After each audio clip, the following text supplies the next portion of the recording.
भारतीय काव्य शास्त्र में रस को महत्वपूर्ण स्थान मिला है। आचार्यों ने इसे काव्य की आत्मा माना है। काव्य का मतलब यहां पर क्या? साहित्य। और उस साहित्य में यदि रस है तो वह कविता है, वह साहित्य है, अन्यथा वह एक शब्दों का एक जाल है। रस का होना उसमें बहुत महत्वपूर्ण है।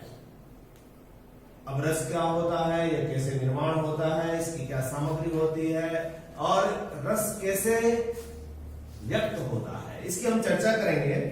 सबसे पहले हम रस को समझें कि रस है क्या। इसकी परिभाषा आपके सामने लिखी है। रस का शाब्दिक अर्थ है आनंद। हम सामान्य बोलचाल की भाषा में भी कहते हैं कि इस बात में हमें रस आ रहा है, मतलब क्या? आनंद आ रहा है। साहित्य को पढ़ेंगे तो उसमें भी आनंद आना चाहिए, रस की पहली अनिवार्य शर्त है। यानी रस का मतलब ही क्या होता है? आनंद होता है।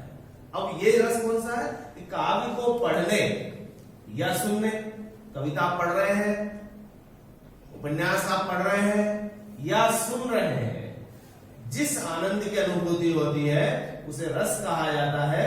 श्रव्य काव्य के पठन अथवा श्रवण एवं दृश्य काव्य के दर्शन अथवा श्रवण में जो अलौकिक आनंद प्राप्त होता है वही काव्य में रस होता है। नाटक यदि सामने हो रहा है, आप टीवी सीरियल देख रहे हैं, दशहरा ग्राउंड में आप रामलीला का मंचन देख रहे हैं, वहां पर देखकर भी रस का प्राप्ति हो सकती है। तो कुल मिलाकर के अर्थ क्या निकल रहा है?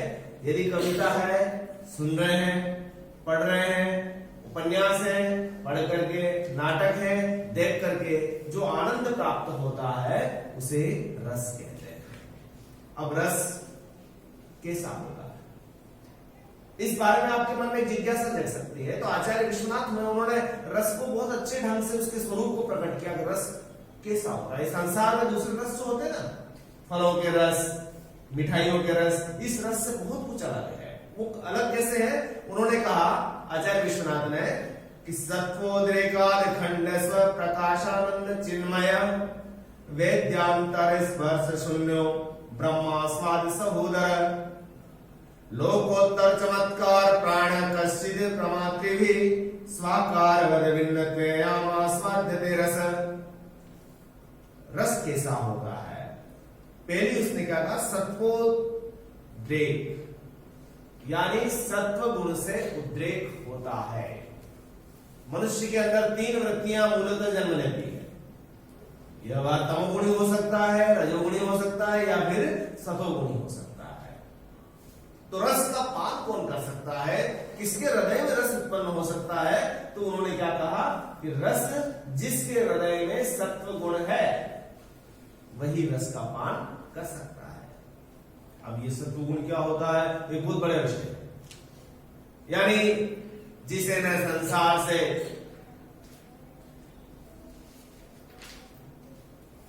न ज्यादा उसकी विकृतियों में डूबा हुआ है, न उससे उसको ज्यादा कोई मोह है, वह निश्चल और तटस्थ भाव से किसी दृष्टि से मूल्यांकन करता है, वहां सत्वगुण।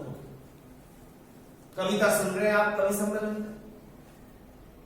और ऐसी स्थिति में आप यदि तमोगुणी है, महाक्रोधी है और वह बहुत श्रृंगार रस की कविता भी सुना रहा है, तो आपको उसका आनंद नहीं आ रहा है, बल्कि किसमें आ रहा है? उसको क्रोध आ रहा है।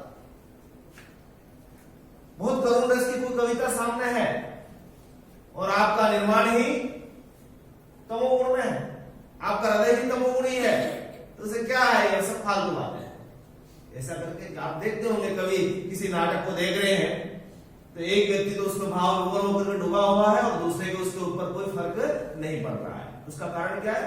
कि उसके अंदर सत्व गुण का उद्रेक नहीं है। दूसरा उसने कहा कि रस अखंड होता है, इसको खंडित नहीं कर सकते। कि यानी जैसे आपका एक गिलास रस है, मैंगो जूस है, आधा गिलास तक तो आपको बहुत अच्छा लगा, पूरा भर गया, पेट भर गया है तो थोड़ा ठीक अच्छा लगा, एक गिलास के बाद दूसरी गिलास आ गया तो दिक्कत हो जाएगी। लेकिन ये रस ऐसा नहीं है। ये रस कई अंगों से मिलकर के बनता है, तो इसको टुकड़े नहीं किया जा सकता कि ये इतना रस तो ठीक है, इतना रस ठीक है, इतना ठीक नहीं है, ऐसा नहीं होता है। ये समग्र रूप में ही आपके साथ चलता है। इसे स्व प्रकाशानंद भी कहा है। यह अपने आप अलौकिक है, इसको दूसरा कोई नहीं बना सकता, ये अपने आप आपके हृदय में ही प्रकट होगा। कोई बाहर से दूसरा रस कैसे बनता है? इसमें जूस पड़ेगा, शक्कर पड़ेगी, कुछ और इलायची पड़ेगी, कुछ मसाले पड़ेंगे, तब जाकर के जूस तैयार होगा। यहां ऐसा कुछ नहीं। आपका हृदय उस गुण से संपन्न है, वैसे भाव आपके हृदय में है, तो वह उस रस में बदल जाएगा। ये कौन कह रहे हैं? आचार्य विश्वनाथ कह रहे हैं। ये आनंदमय है और इसमें आनंद होता है। इसको सुन करके, इसको भाव विभोर होकर के जब आप इसको सुनते हो, कविता को, काव्य को, साहित्य को, तो आपके अंदर रस की जो व्याप्ति होती है वो आनंद प्रदान करने वाली होती है, उसमें आपको कोई कष्ट नहीं होता। यह चिन्मय है। चिन्मय का मतलब इसको पान करने के लिए, इसको पीने के लिए आपको चैतन्यवान होना पड़ेगा। चेतना शून्य प्राणी के सामने आप कितना ही बड़ा साहित्य रख दें, वह रस का पान नहीं कर सकता। उसकी योग्यता निर्धारित होती है। यानी आपको मैं कोई दिनकर की कुरुक्षेत्र की पंक्ति सुना रहा हूं और उस पंक्ति में कोई रस है, तो कौन समझ पाएगा? आपका स्तर होना चाहिए। आपसे नीचे के स्तर को, दिनकर को नाम सुना ही नहीं, उसके सामने सुना रहा हूं, तो वो एक बार देखते रहेगा कि कह क्या है। तो चैतन्यवान होना चाहिए, उसके समान उसकी क्षमता होनी चाहिए। और एक और बात कही, वेद्यांतर स्पर्श शून्य, मतलब जिस समय आप रस का पान कर रहे हैं, उस समय जो श्रोता है, दर्शक है, उसकी स्थिति कैसी होनी चाहिए? उसके आसपास कुछ भी घटना घट रही है तो उसे मालूम नहीं पड़े। कई बार ऐसे सीरियल आते हैं और उस समय आपके पास क्या हो रहा है वो पता ही नहीं पड़ता। हमारे जमाने में रामायण और महाभारत जैसे सीरियल होते थे, तो हम 9 बजे जब टीवी पर देखते थे तो देख रहे हैं और बहुत शानदार दृश्य आ रहा है, और उस समय कोई चोर हमारे घर में से चोरी करके ले गया, पता ही नहीं पड़ता था। पास में क्या घटना घट रही थी पता ही नहीं पड़ रहा था। रसोई में सब्जी दूध जल गया, पता ही नहीं पड़ रहा था। ये क्या होता है? वेद्यांतर स्पर्श नहीं होता है। यानी जब वास्तविक ढंग से रस का पान हो रहा होता है, तो पास की कक्षा में क्या हो रहा है, इधर क्या हो रहा है, बाहर क्या हो रहा है, उसका कुछ भी अंदाज नहीं लगता। सही मायने में वही होता है। इसे एक और बात कही इसके बारे में, इसका स्वाद कैसा होता है। सांसारिक रसों का स्वाद होता है, ये मीठा होता है, खट्टा होता है, अलग तरीके का, लेमन का अलग होगा, इमली का अलग होगा, दूसरे का स्वाद अलग होता है। लेकिन इसका स्वाद कैसा होता है? ब्रह्मा स्वाद सहोदर।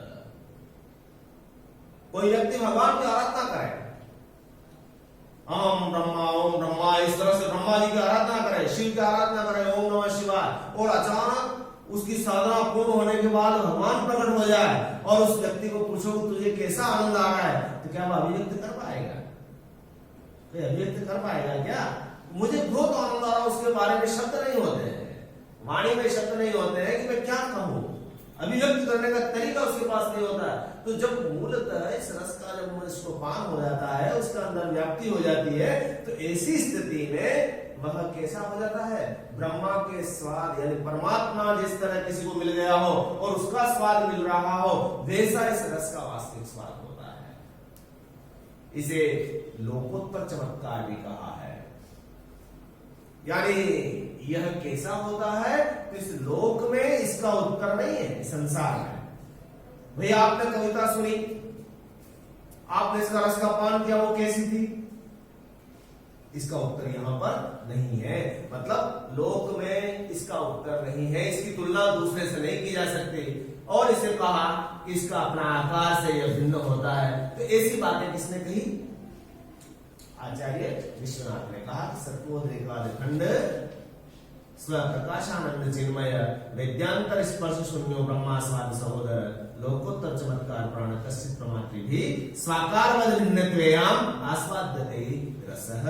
ये रस होता है, ऐसा है। तो आपके सामने जो मैं सामान्य सी परिभाषा कि रस का मतलब क्या होता है, एक आनंद होता है। और आनंद किससे आ सकता है? कविता को सुनने से आ सकता है, उपन्यास को पढ़ने से आ सकता है, नाटक को देखने से आ सकता है। तो सुनना, पढ़ना, देखना, जिससे भी आनंद, लेकिन वो साहित्यिक रचना होनी चाहिए, उससे आनंद आएगा, तो वह काव्य शास्त्र में से क्या कहा? रस कहा। अब रस किससे बनता है, रस की सामग्री क्या है, उसकी हम चर्चा करेंगे। तो शीर्षक आप देख रहे हैं कि रस के अवयव, आशय क्या है, रस की सामग्री क्या है, रस के अंग क्या है, रस किससे बनता है, यहां पर है, कैसे वह प्रकट होता है, कैसे वह निर्मित होता है। इसको देखो, रस के 4 अवयव बताए गए हैं। पहला स्थायी भाव, दूसरा विभाव, तीसरा अनुभाव और चौथा संचारी भाव। इन शब्दों से आप अच्छी तरह परिचित हैं, पहले सुना होगा आपने, 11वीं 12वीं छोटी क्लास में पढ़ा होगा आपने, इसका नाम सुना है कि रस के 4 अंग होते हैं, स्थायी भाव, विभाव, अनुभाव और संचारी भाव। एक एक को बारीकी से देखेंगे आप, कैसे रस जन्म लेता है, कैसे उद्भुत होता है, फिर वह पूर्ण अवस्था को कैसे प्राप्त होता है, और अंत में जब वह पूर्ण प्राप्ति हो जाती है तो उसे कैसे सामने वाले को, यानी रस का जो भोक्ता होता है, रस का जो आश्रय होता है, उसको कैसे उसे आनंद की अनुभूति होती है। इसमें देखिए आप, सबसे पहले हम पढ़ेंगे स्थायी भाव। स्थायी भाव क्या होता है, यहां मैंने लिखा कि स्थायी भाव का मतलब है प्रधान भाव। प्रधान भाव वही हो सकता है जो रस की अवस्था तक पहुंचता है। काव्य या नाटक में एक स्थायी भाव शुरू से आखिर तक होता है और इनकी संख्या 9 मानी गई है। अब ये बड़ी बात है, यह स्थायी भाव क्या है, तो इसको समझने के लिए आपको एक बात ध्यान में रखनी चाहिए कि मनुष्य जब जन्म लेता है तब यह स्थायी भाव उसको प्रकृति से ही उसके हृदय में व्याप्त रहते हैं, उसके साथ रहते हैं। हर मनुष्य के अंदर स्थायी भाव की व्याप्ति होती है। अब वो स्थायी भाव कौन से है? शास्त्रों में 9 माने गए, भरत मुनि ने 8 कहा है, अब हिंदी में कुछ विद्वानों ने उसे 11 भी मान लिया। वो कैसे देखो आप, स्थायी भाव रति, पहला स्थायी भाव कौन सा? रति। रति का मतलब प्रेम। सभी व्यक्ति प्रेम करते हैं, अपने बच्चों से प्रेम कर सकते हैं, अपने पति पत्नी प्रेमिका से प्रेम कर सकते हैं, ईश्वर से प्रेम। प्रेम 3 तरह का है, एक वात्सल्यनुमा संतान से, दूसरा अपने प्रेमी से, और तीसरा ईश्वर से, वो भक्ति नुमा होता है, श्रद्धा नुमा होता है, और दूसरा रति होता है। अब रति यदि है उसके अंदर तो अंत में जाकर के वो परिणाम किसमें देगा? रस में। रति जब रस परिपाक स्थिति में पहुंचेगा वही स्थायी भाव श्रृंगार रस में बदलेगा। इसी तरीके से दूसरा हास, सभी व्यक्ति हंसते हैं, ये पशुओं में नहीं होता है। आप ये समझ सकते हैं, कुछ गुण तो हो सकते हैं लेकिन सभी स्थायी भाव उनमें नहीं होते कि वो हंसने लग जाए। गाय हंसती है? नहीं हंसती। हाँ, यही हास्य रस में बदल जाएगा। उत्साह वीर रस में बदल जाएगा। क्रोध सभी को होता है, ये सभी के जन्म से ही होता है। क्रोध रौद्र रस में बदल जाएगा, शोक करुण रस में बदल जाएगा, विस्मय अद्भुत रस में बदल जाएगा, भय भयानक रस में बदल जाएगा, जुगुप्सा विभत्स रस में बदल जाएगा, और निर्वेद शांत रस में बदल जाएगा। इस तरह से ये 9 स्थायी भाव है जो मनुष्य के हृदय में जन्म से ही व्याप्त होते हैं। उनके नाम क्या बताया मैंने? रति है, हास है, उत्साह है, क्रोध है, शोक है, विस्मय है, भय है, जुगुप्सा है, निर्वेद है। और मैंने अंतिम लाइन क्या लिखी? स्थायी भाव ही रस का आधार है। ये स्थायी भाव अंत तक विद्यमान रहेंगे और अंत में यह रस में परिणत हो जाएंगे। अब वो कैसे होगा? वो मैं जैसे कोई घटना घटी, युद्ध का संदेश आ गया, पृथ्वीराज चौहान को ज्ञात हुआ मोहम्मद गौरी ने आक्रमण कर दिया, तो उसके हृदय में क्या हो गया? जो उत्साह नामक भाव दबा हुआ था वो एक बार क्या हो गया? जग गया। समझ गए? परशुराम हिमालय में तपस्या कर रहे हैं और उन्हें ज्ञात हुआ कि मेरे आराध्य भगवान श्री शिव का धनुष किसी ने तोड़ दिया है। ये घटना उनको जैसे ही ज्ञात होती है उनके हृदय में क्रोध जन्म ले लेता है। अभी पूरा रस नहीं बदला है, रौद्र रस में भी नहीं बदल रहा है, वह जन्म लिया है, वो शुरू हो गया है। अब यहां से आगे और उसको चीज मिलेगी और अंत में जाकर के वो क्या हो जाएगा, रस बन जाएगा। इसी तरीके से भय, ऐसी कोई घटना आपने सुनी और आपके हृदय में क्या हो गया, भय का जन्म हो गया। ये ऐसे स्थायी भाव जो है मनुष्य के हृदय में होते हैं और इनकी संख्या 9 मानी गई है। हिंदी साहित्य में इनको अलग माना गया। जैसे भगवान की भक्ति कर रहे हैं तो श्रद्धा नामक एक भाव को और मान लिया। वात्सल्य सम्राट सूरदास ने इतना अच्छा वर्णन किया कृष्ण के बालक रूप का कि वत्सलता को भी हमने क्या मान लिया, एक नया भाव मान लिया और उससे वात्सल्य रस की उत्पत्ति वाली तो 2 रस और जोड़ लिए गए। लेकिन मूल रूप से 9 स्थायी भाव और 9 ही रस कैसे बनते हैं, इनसे आपके बारे में चर्चा की। अब आ जाए आप विभाव। ये विभाव जो होते हैं ना, ये क्या करते हैं, स्थायी भाव को जगाते हैं। स्थायी भाव कहां है, स्थायी भाव कहां है, कहां पड़ा हुआ है, अरे स्थायी भाव कहां पड़ा हुआ है, हर व्यक्ति के जो सत्व गुणी संपन्न है उसके हृदय में जन्म से ही विद्यमान है। क्रोध भी है आपके पास, रति भी है, हास भी है, सब है आपके पास। जैसे भय भी है, अचानक आप बैठे पढ़ रहे लिख रहे, अचानक काला सा सांप नजर आ गया, ये क्या हुआ, क्या हुआ, भय को जन्म ले दिया। 2 मिनट पहले आप हंस रहे थे, अभी क्या हो गया, भय आ गया। पहले हास था तो भय में बदल गया। और मैंने कहा बच्चों उठ जाओ, आज हमें वहां जाना है और तुम्हें उसके लिए संघर्ष करना है, ये उत्साह जगा दिया। किसी ने गाली दे दी, आपको क्रोध आ गया। ये सब जमे हुए हैं आपके पास सीरीज वाइज। अब कौन सी चीज घटना उसको जगाएगी, वो विभाव होगा। स्थायी भावों को उद्बोधक कारण या उसको जगाने वाला स्थायी भाव तो सीरीज बैठे हैं, सो रहे आप शांत बैठे हैं, लेकिन अचानक कोई ऐसी घटना घटती है, ये जगाता है। कौन जगाता है, विभाव जगाता है। विभाव 2 तरह का होता है, समझ में आ रहा है। विभाव कितने तरह के होते हैं, 2 तरह के होते हैं। एक तो आलम्बन विभाव होता है, एक उद्दीपन विभाव। अब दोनों को भी समझना पड़ेगा। आलम्बन क्या होता है, आगे देखिएगा। आलम्बन विभाव जिसका आलंबन या सहारा पाकर स्थायी भाव जगते हैं, आलंबन विभाव कहलाते हैं। जैसे नायक या नायिका। पुष्प वाटिका प्रसंग में रामचरितमानस आप पढ़ रहे हैं, आपको पढ़ने के अलावा भी आप सीता की स्थिति में जाएंगे। सीता गौरी पूजन के लिए जा रही है। गौरी पूजन करने के बाद जब वह निकलती है तो वाटिका में, पुष्प वाटिका में उन्हें कौन नजर आते हैं, राम नजर आते हैं। तो मन में संकल्प करती है कि मुझे यदि वर मिले तो इनके जैसा मिले। ये जो रति भाव जगा, रति भाव जगा, किसको देखकर जगा, राम। तो आलम्बन कौन बना, राम। ठीक इसकी विपरीत आ जाओ।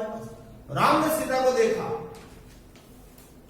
अचानक उन्होंने कहा शायद हो न हो यही सीता है और मैं इसी का वर्णन करने के लिए यहाँ आया हूं। तो यहां पर आलम्बन कौन हो गया, सीता। हर एक रस में आलम्बन अलग होगा। अब जैसे मान लो वीर रस में मोहम्मद गौरी के आक्रमण की सूचना किसको मिलती है, पृथ्वीराज चौहान को। पृथ्वीराज चौहान के हृदय में उत्साह जगा। तो यहां पर आलम्बन कौन बना, गौरी। उत्साह किसके कारण जगा, गौरी।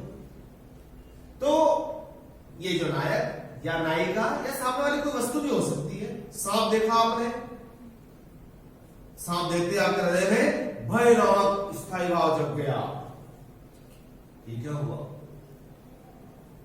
ये भी आपका एक आलम्बन बना। आलम्बन का मतलब वो वस्तु या व्यक्ति या नायक या नायिका जिसके कारण जो श्रोता है, दृष्टा है, उसके हृदय में वो स्थायी भाव जगता है, वह आलम्बन। आलम्बन का मतलब सारा किसके माध्यम से बना। अब ये आलम्बन 2 तरह के हो सकते हैं।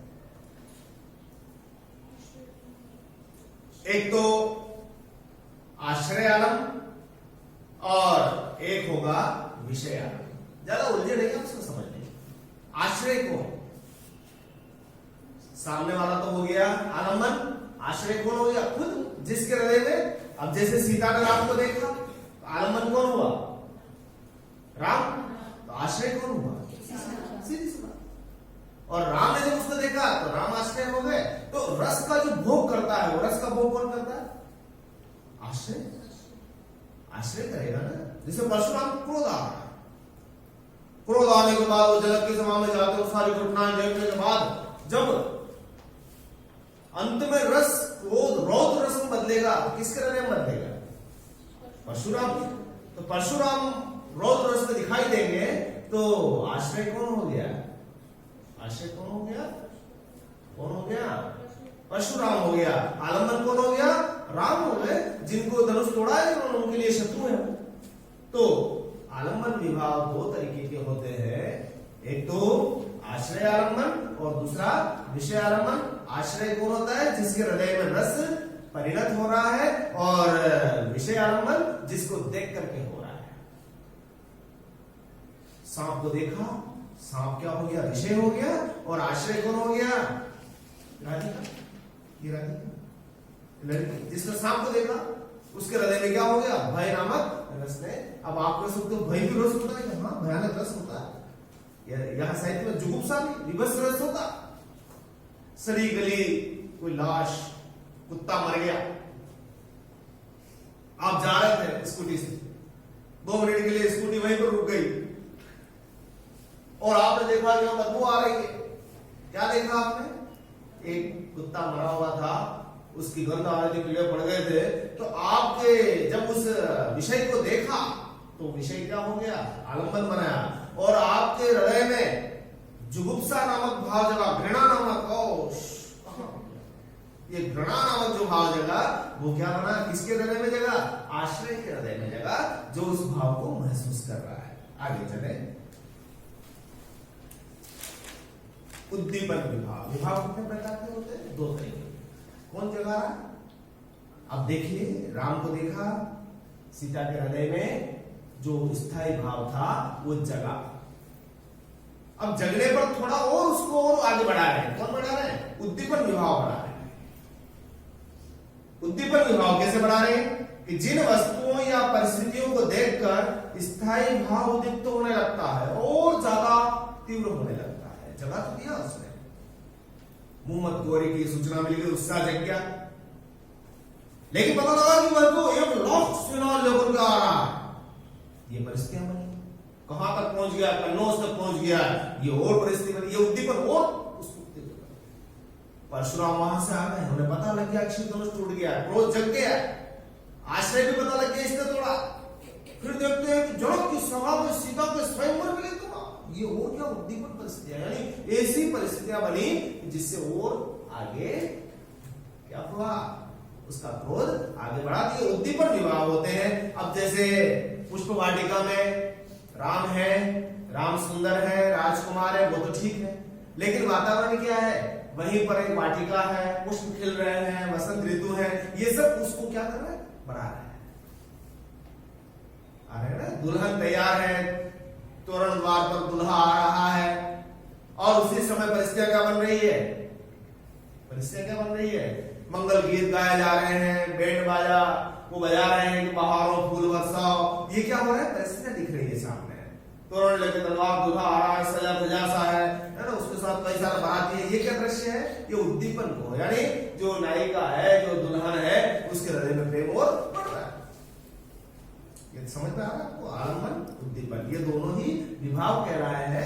ये दोनों ही मिलकर किसने किसको जगाया? किसको जगाया? अंदर जो स्थायी भाव है, रस का भोक्ता है, आश्रय है, उसके अंदर स्थायी भाव को जगा दिया। अब जगा कैसे? क्योंकि वो तो जन्म से था, लेकिन परिस्थितियां ऐसी उत्पन्न कर दी जिससे वह जग गया। अब देखिए आगे क्या होता है। अब आते हैं अनुभव।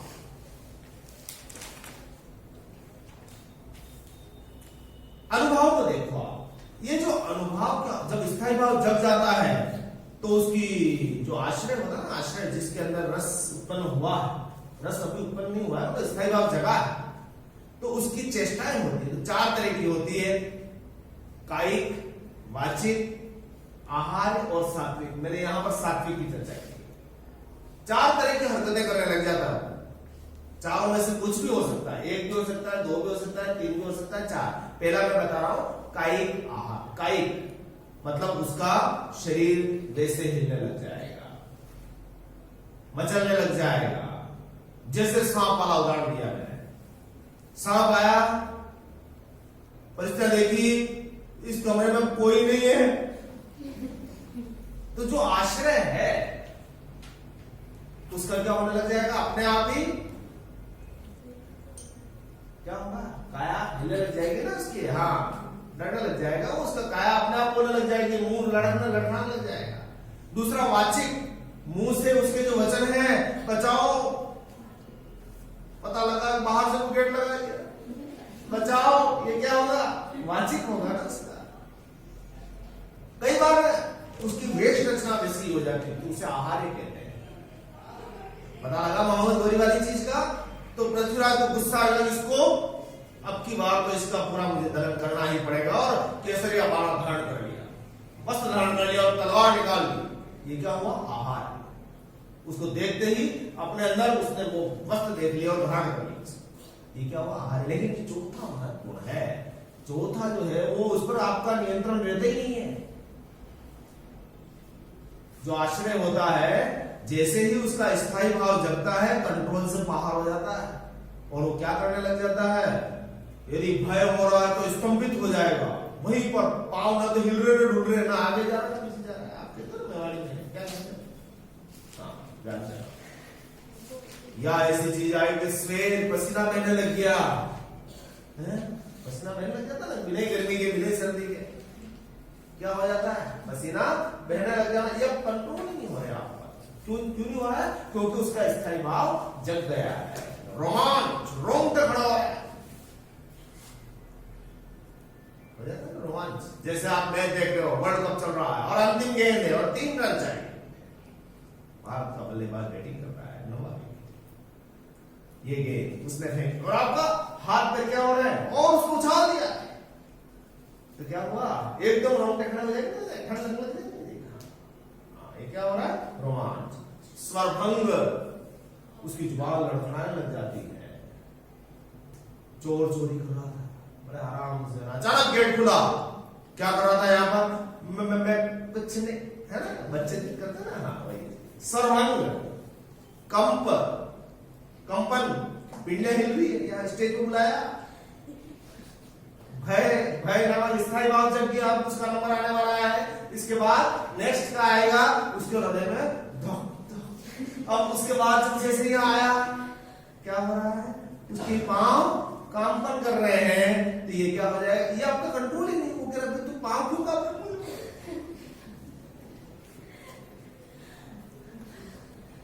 ये क्या है, अनुभव है, व्यवहार या विवरणता।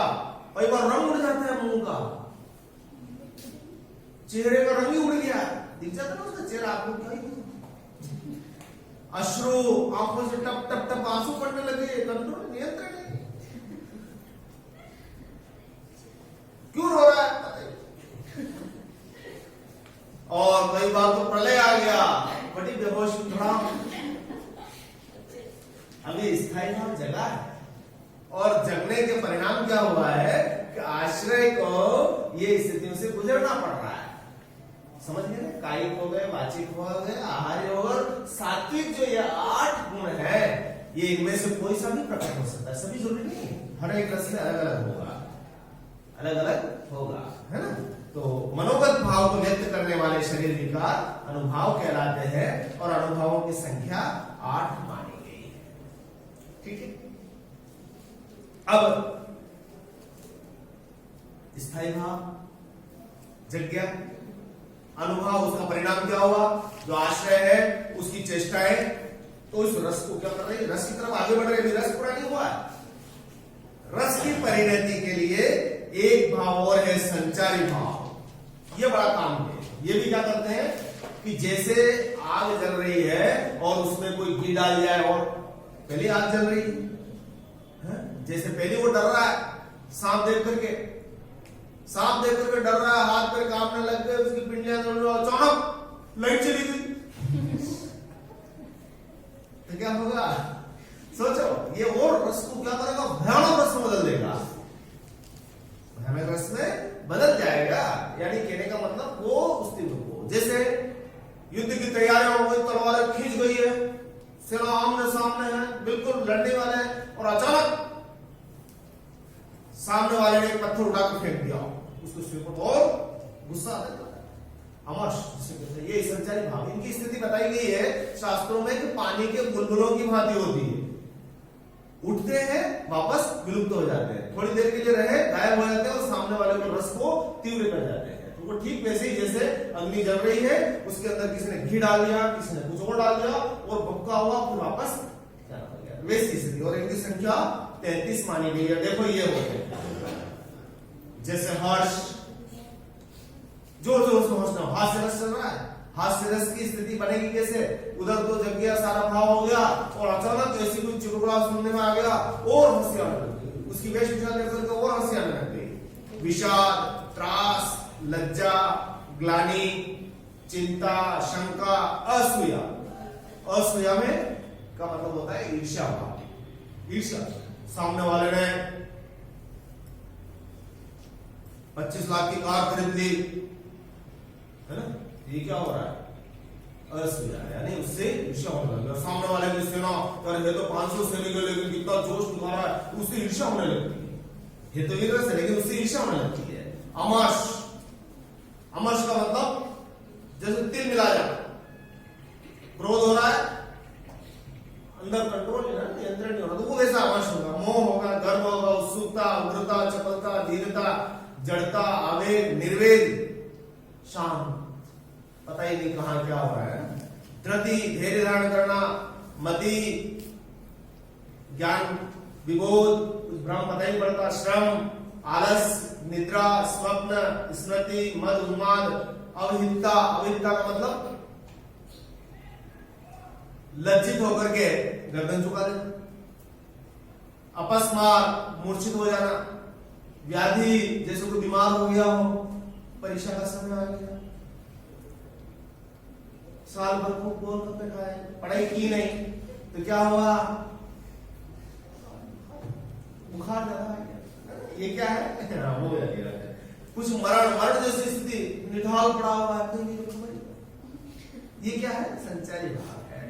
और इस तरह से ये जो तीनों ही मिलकर के जैसे ही उस चीज को आगे बढ़ते तो रस में परिणत हो जाता है, रस में परिणत हो जाता है। उदाहरण देखें आप, अब एक पंक्ति सुनना, एक घटना तो आप सुनेंगे कि जैसे मैं उदाहरण के समझाता हूं। क्या हुआ? परशुराम तपस्या कर रहे हैं और उन्हें कि मेरे आराध्य के शिव धनुष का इसने तोड़ दिया, और जैसे उन्हें ज्ञान होता है उनके हृदय में क्रोध नामक भाव जागृत हो जाता है। ये तो क्या हुआ? स्थायी भाव। और उस स्थल पर जो पहुंच जाते हैं तो वहां पर आलम्बन किसको दिखाई दिया? पता लगा कि ये राम ने तोड़ा है, ये आलम्बन हो गया। आश्रय कौन हो गए? खुद परशुराम। उद्दीपन क्या हुआ? तो सारे दूल्हे आए हुए हैं और स्वयंवर हो रहा है, और स्वयंवर की शर्त क्या है कि जो इस शिव धनुष को तोड़ेगा वही सीता का वर्ण करेगा। यह सुनकर उन्हें क्या हो जाता? उद्दीपन। वातावरण ऐसे ही है, आलम्बन सामने दिख रहा है, शिव धनुष टूटा हुआ है, परिस्थितियां वैसी बनी हुई है, उनका हृदय में जो क्रोध है वो तीव्र हो जाता है और उनके फरसा लहराने लग जाते हैं। भाई स्वरभंग होने लगा, सर मारा मुझे। बोल रहे आपने पढ़ा होगा, आपने तुलसी ने इसको पढ़ा होगा, परशुराम संवाद, लक्ष्मण परशुराम संवाद।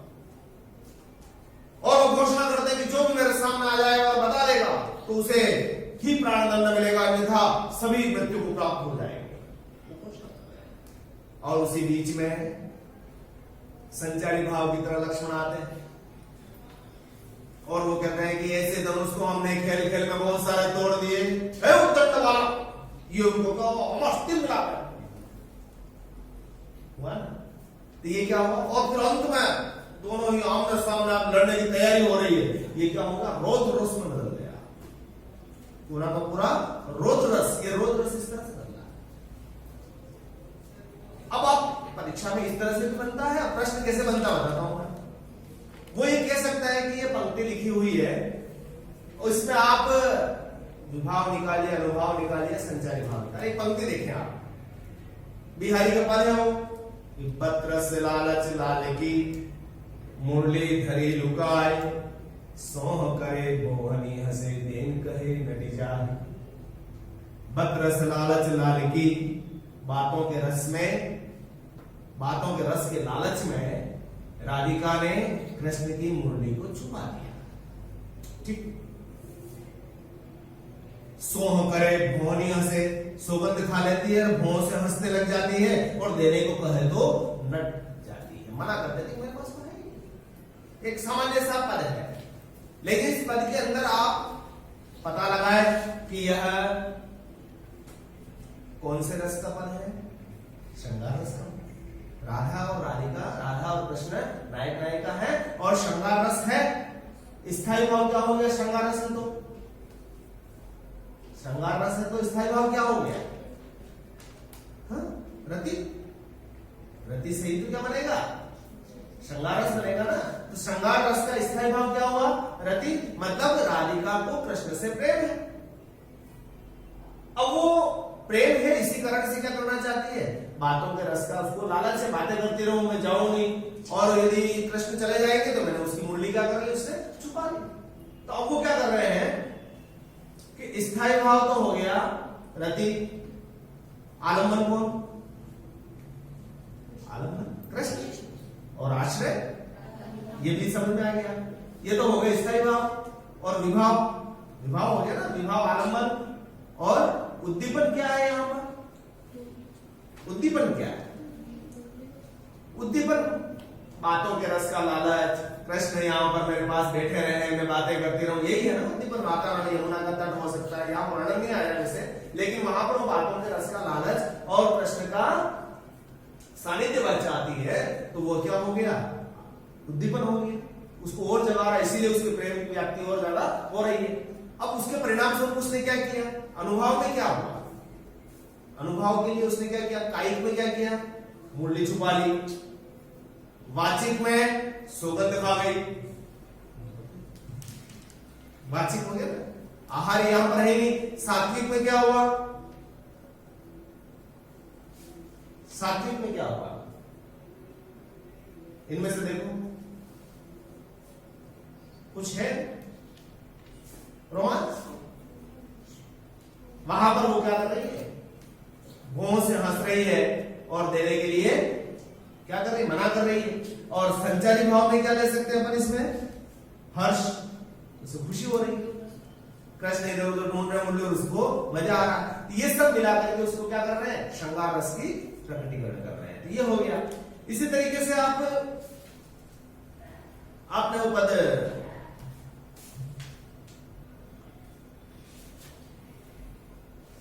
रोध रस का देखें, अद्भुत रस का देखें आप। बढ़िया प्रश्न, बाल्यावस्था में और मिट्टी खा लेते हैं, ठीक है ना। मां यशोदा उनके पास जाती है और वह कहती है कि तुमने क्या खाया? मुंह खोलती, मुंह खोल। और जब वो जबरदस्ती मुंह खोलती है मां यशोदा, तब उसके मुख में क्या दिखाई देता है? अखिल ब्रह्मांड दिखाई देता। तो कौन चौंक जाती है? आश्चर्यचकित हो जाती है। तो वह कौन सा रस कहलाया? अद्भुत रस कहलाया। तो देखो आप, अखिल भुवन चराचर जग, हरि मुख में लखीमान, चकित वै गदगद वचन विकसित दृगपुल का। तो रस कौन सा हुआ? अद्भुत रस। स्थायी भाव कौन सा हुआ? विस्मय। और आश्रय कौन? यशोदा। आलंबन कौन? कृष्ण का मुख, है ना। उद्दीपन क्या हुआ? क्या परिस्थिति दिखती उसको? समस्त चराचर जगत उनके मुख में दिखाई देना, पूरा ब्रह्मांड दिखाई देना। तो उसके परिणाम स्वरूप अनुभव क्या होते हैं? यशोदा के पास जो भाव प्रकट होते हैं ना, अनुभव, वो कैसे होते हैं? नेत्र खुले रह जाना, रोम रोम पुलकित हो जाना, रोमांच दिख रहा है ना, रोम रोम अखिल भई चकित भई, वही को वही स्तंभित हो गई। पुलकित वचन, स्वर लड़खड़ाने लगता, ये क्या है इसके मुख में, स्वर भंग, रोमांच रोमांच हो रहा है, उसके बाद स्वर भंग हो रहा है, और संचारी भाव में त्रास, हक्का हक्का होकर के ये क्या हुआ, ये क्या हुआ, ये पूरा रस का विवेचन उसके अंदर हुआ। तो आप देख सकते हैं कि अद्भुत रस इस तरह प्रकट हुआ, उसका कैसे विश्लेषण हुआ। तो रस विश्लेषण की प्रक्रिया है, ये रस के प्रकार आपने देख ही लिए हैं। प्रश्न ये भी बनता है कि श्रृंगार रस का स्थायी भाव क्या होता है, रति, हास्य रस का हास, रौद्र रस का क्रोध, करुण रस का शोक, वीर रस का उत्साह, अद्भुत रस का विस्मय, विभत्स रस का जुगुप्सा, भयानक रस का भय, और शांत रस का निर्वेद। ये इनके स्थायी भाव है, कैसे विभाव होते हैं। तो अब कुल मिलाकर के रस आप समझ गए, रस का मतलब होता है आनंद। इसके 4 अवयव हैं, स्थायी भाव, विभाव, अनुभाव और संचारी भाव। स्थायी भाव 9 होते हैं, उनकी संख्या आपके सामने थी। उसके बाद विभाव 2 तरह के होते हैं, आलम्बन और उद्दीपन। आलम्बन और उद्दीपन, विषय आलम्बन में आ गए और उद्दीपन में परिस्थिति आ गई, आश्रय उसका खुद का जो रस का भोग कर रहा है। अनुभव में 4 प्रकार के होते हैं, कायिक, वाचिक, आहार्य और सात्विक। सात्विक जो अनुभव है वो 8 प्रकार के होते हैं, जिनकी चर्चा हमने की। संचारी भाव जो संचरणशील होते हैं, पानी के बुलबुलों की भांति होती हैं, वे स्थिर नहीं रहते, इसीलिए उनको व्यभिचारी भी कहा गया। और इनकी संख्या कितनी हो गई, 33 हो गई।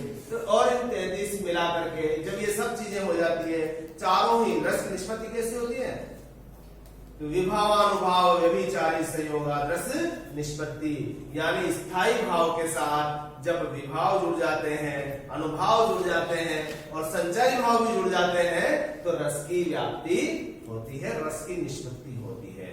जुड़ना किसमें है, स्थायी भाव में। क्या जुड़ेगा, आलम्बन जुड़ेगा, उद्दीपन जुड़ेगा, अनुभाव जुड़ेगा, संचारी भाव जुड़ेगा और अंत में जाकर के रस का प्रकटीकरण करेगा। समझ में आ गया?